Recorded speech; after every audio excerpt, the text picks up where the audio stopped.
Yeah, you can go first, no worries. First team through to your semi-finals in your own tournament. It's all going pretty well so far, isn't it? It is. If you had asked me that at the halfway stage, I probably would have said it wasn't. I thought we were probably at the time 10 or 15 below par, given that 320 is probably a par score regardless of the game you're playing in these days. I thought we looked like we were getting about 340 at stages, but fell away towards the end, which is disappointing. But the fact that we're still trying to win games with the bat, regardless of the situation that we're in, I think is testament to the team. We're staying true to what we believe in and what we've achieved over the last couple of years.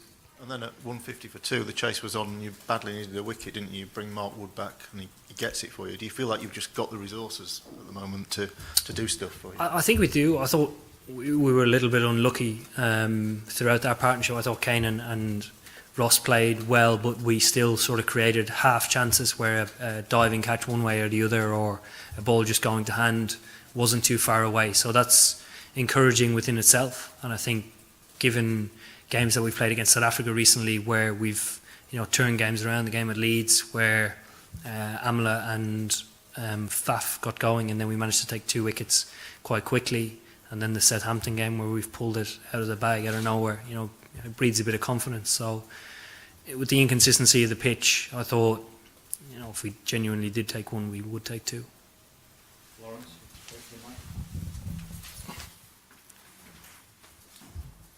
there was talk about Rash maybe not playing here because of the short straight boundaries. What made you decide to bring him in the end?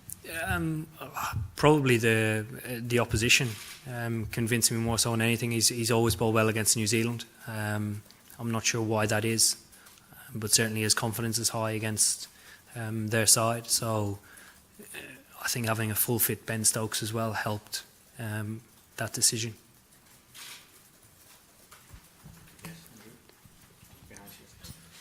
Just to go back to Mark Wood and that wicket for a moment, I mean, I know it was a collective bowling performance, but does that highlight why you, the management, the backroom staff have invested so much in Mark through his surgeries, that moments like that, you mentioned Amla as well in that South Africa series, those moments that can change games and maybe clinch semi-final spots? Absolutely. Guys like him are so valuable to the team, and you can't leave any of our bowlers out today. I thought they did an outstanding job. They were truly the highlight of the day. Our batting performance was probably par or below par, so pretty average. So I thought the bowlers today, as a collective unit, were brilliant. They were brilliant. Gentleman at the back, yeah. And just looking ahead to the next match, because you always already secured your spot, but it's a do or die battle for Australia. What kind of attitude do you take into the game, and how do you look at that match? A very serious attitude. We never take any position that we've ever been in for granted. I think if we're truly going to be contenders for this tournament, we need to beat the best teams, and Australia are one of the best teams. They always are going into a white ball tournament. They seem to produce limited overs cricketers, at will. So to go into a game like that with no other attitude than winning is very important to us. Dean?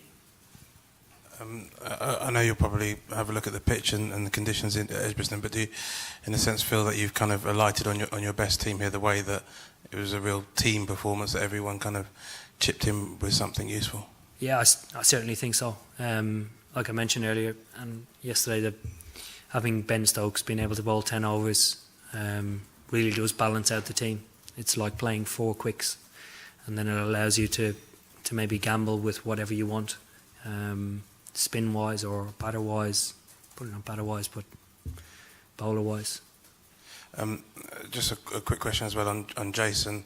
For a little bit there, he looked like he was sort of finding his touch at a couple of nice crisp 4s, and then you could see by his reaction how annoyed he was at the way he got out.